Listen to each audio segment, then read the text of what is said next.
Hi friends, बाल विकास और शिक्षा शास्त्र का अभ्यास प्रश्न 10 करेंगे आज। इससे पहले हमने 9 तक कर लिया है। अगर वो वीडियो अब तक आप लोगों ने नहीं देखा है तो प्लेलिस्ट में जाके देख लेना, सभी वीडियो अवेलेबल है।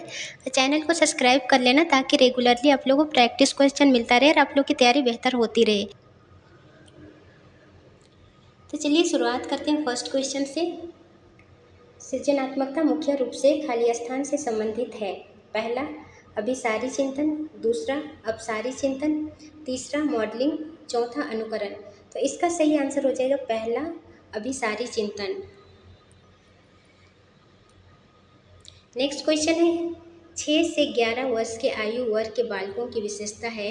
पहला बालक स्वाभाविक सक्रिया अधिगम करता होते हैं। दूसरा सीखने के लिए शिक्षकों पर निर्भर होते हैं। तीसरा बालक शिक्षकों से ज्ञान प्राप्त करते हैं। चौथा बालक सीखने में रुचि नहीं रखते हैं। तो इसका सही आंसर हो जाएगा पहला बालक स्वाभाविक सक्रिया अधिगम करता होते हैं।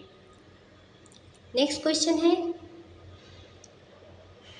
निम्न में से किसकी भूमिका पूर्व बाल्यावस्था में बालक के संवेगात्मक विकास हेतु सर्वाधिक महत्वपूर्ण है। पहला अध्यापकों की, दूसरा पड़ोसियों की, तीसरा संगी साथियों की, चौथा माता पिता की। तो इसका सही आंसर हो जाएगा चौथा माता पिता की। नेक्स्ट क्वेश्चन है निम्नलिखित में से कौन सा परिवर्तन बालकों की अभिवृद्धि को दर्शाता है। पहला बालक के शरीर की लंबाई में परिवर्तन, दूसरा बालक के अस्थियों के लिए आकार एवं मात्रा में परिवर्तन, तीसरा बालक के कुल शारीरिक भार में परिवर्तन, चौथा उपयुक्त सभी। तो इसका सही आंसर हो जाएगा चौथा उपयुक्त सभी।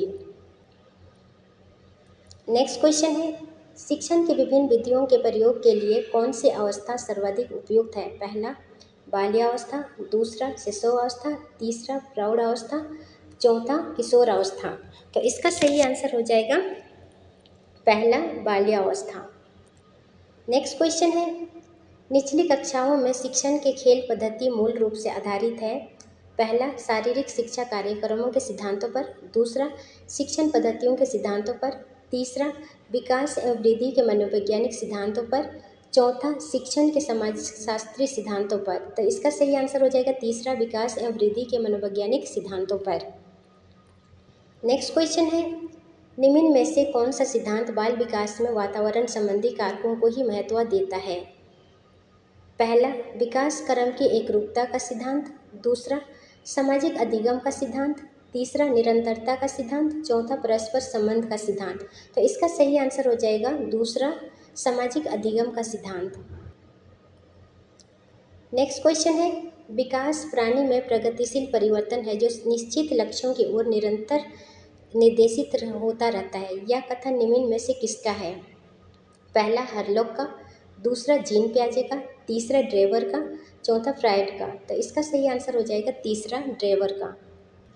नेक्स्ट क्वेश्चन है शिक्षा की दृष्टि से मानव विकास का निम्न पक्ष सबसे अधिक महत्वपूर्ण है। पहला शारीरिक, दूसरा सामाजिक, तीसरा मानसिक, चौथा संवेगात्मक। तो इसका सही आंसर हो जाएगा तीसरा मानसिक। नेक्स्ट क्वेश्चन है बालक के शारीरिक व क्रियात्मक विकास की दिशा होती है। पहला सिर से पैर तथा सिर के बाहर के से मध्य की ओर, दूसरा सिर से पैर तथा शरीर के मध्य से बाहर की ओर, तीसरा पैर से सिर तथा शरीर के बाहर से मध्य की ओर, चौथा पैर से सिर तथा शरीर के मध्य से बाहर की ओर। तो इसका सही आंसर हो जाएगा दूसरा सिर से पैर तथा शरीर के मध्य से बाहर की ओर। नेक्स्ट क्वेश्चन है बालकों में तर्क, जिज्ञासा एवं निरीक्षण शक्ति का विकास होता है। पहला 13 वर्ष की आयु में, दूसरा 16 वर्ष की आयु में, तीसरा 11 वर्ष की आयु में, चौथा उपयुक्त में से किसी भी नहीं। तो इसका सही आंसर हो जाएगा तीसरा 11 वर्ष की आयु में। नेक्स्ट क्वेश्चन है किस वर्ष की आयु तक बालक का सामाजिक व्यवहार आत्म केंद्रित बना रहता है।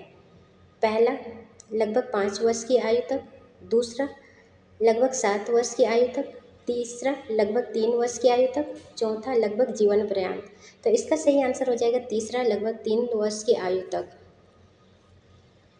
नेक्स्ट क्वेश्चन है बालिकों का भाषा विकास बालकों से आगे रहता है। पहला सभी अवस्थाओं में, दूसरा बाल्यावस्था में, तीसरा शिशुअवस्था में, चौथा किशोरावस्था में। तो इसका सही आंसर हो जाएगा दूसरा बाल्यावस्था में। नेक्स्ट क्वेश्चन है वंशानुगत का निर्धारण होता है जीन्स के द्वारा, दूसरा क्रोमोसोम्स के द्वारा, तीसरा न्यूरॉन्स के द्वारा, चौथा सभी। तो इसका सही आंसर हो जाएगा पहला, जीन्स के द्वारा। आज का लास्ट क्वेश्चन है, वंशानुक्रम सिद्धांत के प्रतिपादक है पहला गाल्टन, दूसरा बीजमैन, तीसरा मेंडल, चौथा सोरेनन। तो इसका सही आंसर हो जाएगा तीसरा मेंडल।